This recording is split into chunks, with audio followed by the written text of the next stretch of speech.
3 முடிச்சு சீரியல் நேயர்களுக்கு வணக்கம். ரஞ்சித்தின் மொபைலில் இருக்கும் வீடியோவை பார்த்து பேரதிர்ச்சிக்கு உள்ளான நந்தினி. இனி நடக்கப் போவது என்னன்னு தெரிஞ்ச முன்னாடி இப்போ தான் சேனலுக்கு முதல் முறையாக வரீங்கன்னா மறக்காமல் லைக் பண்ணிட்டு சப்ஸ்கிரைப் பண்ணிட்டு வாங்க.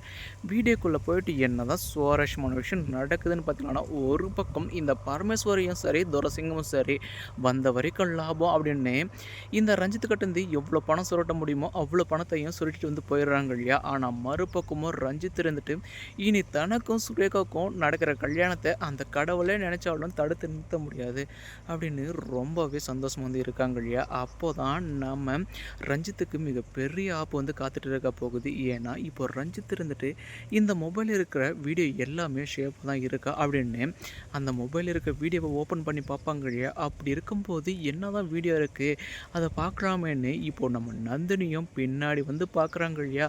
அப்போ தான் அந்த ஹேமாவுடைய ட்ரெஸ் செஞ்சு பண்ணுற வீடியோ, இன்னும் நிறைய பொண்ணுங்களுடைய வீடியோஸ் இப்படி எல்லாத்தையும் இந்த ரஞ்சித் இருந்துட்டு ஒவ்வொன்றா பார்க்கறதுமே நம்ம நந்தினி இருந்துட்டு அப்படியே வாய் அடித்து போயிடுறாங்க.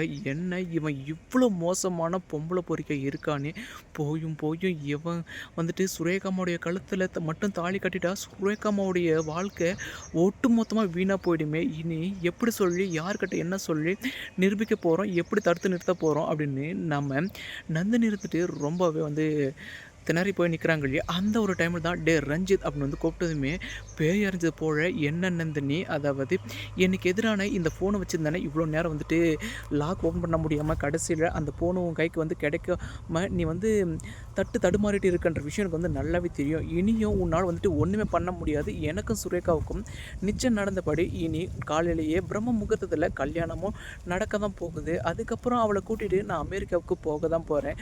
உன்னால் வந்து ஒன்றுமே பண்ண முடியாது. நீ என்ன சொன்னாலும் ஏதோ சொன்னாலும் அவங்க யாரும் நம்ப போகிறது கிடையாது.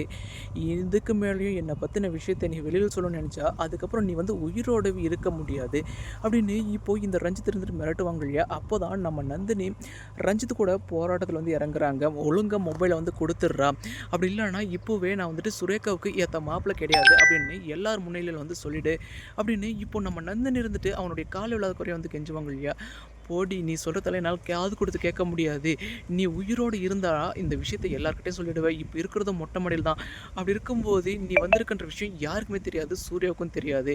உன்னை இங்கிருந்து தள்ளி கொலை பண்ணாவும் நான் வந்து தயங்க மாட்டேன். அப்படி கொலை பண்ணால் என்னுடைய கல்யாணம் என்றும் அதனால தான் கொஞ்சம் யோசிக்கிறேன். அப்படியும் ஒன்றும் பிரச்சனை கிடையாது, இப்போவே தள்ளிவிட போகிறேன் அப்படின்னு இப்போது நாம் நந்தினிக்கும் அதாவது ரஞ்சித்துக்கும் மொட்டை மாடியில் ஒரு பெரிய வாக்குவாதமே நடந்துட்டு இருக்கிற வழியா. அந்த ஒரு டைமில் தான் கல்யாணம் இருந்துட்டு என்ன நந்தினி தங்கச்சி போனவை இன்னுமே வரலையா அப்படின்னு ரொம்ப வந்து ஷாக்காராங்க இல்லையா. அந்த ஒரு சமயத்தில் தான் நம்ம சூர்யாவும் இந்த கல்யாணத்துக்கிட்ட வந்து கேட்பாங்க. ஐயா அது வந்து அப்படி இப்படின்னு ராக இழுத்துட்டு கடைசியாக நம்ம கல்யாணம் இருந்துட்டு இந்த ரஞ்சித் பையன் இருந்துட்டு அதாவது நந்தினி மொட்டை மாடியிலேருந்து தளத்தை பார்த்துருவோம் இல்லையா. அதுக்கப்புறமா நம்ம கல்யாணம் தான் கடைசி நேரத்தில் வந்துட்டு நந்தினி வந்து காப்பாற்றுறாங்கன்னு வந்து சொல்லலாம். இதுக்கு அடுத்தடுத்து என்னென்ன சுவாரஸ்யமான விஷயங்கள் இன்ட்ரெஸ்டாக நடக்குது நான் மறக்க சேனல் வந்து ஃபாலோ பண்ணுங்கள் ஃப்ரெண்ட்ஸ். தேங்க்யூ ஃபார் வாட்சிங்.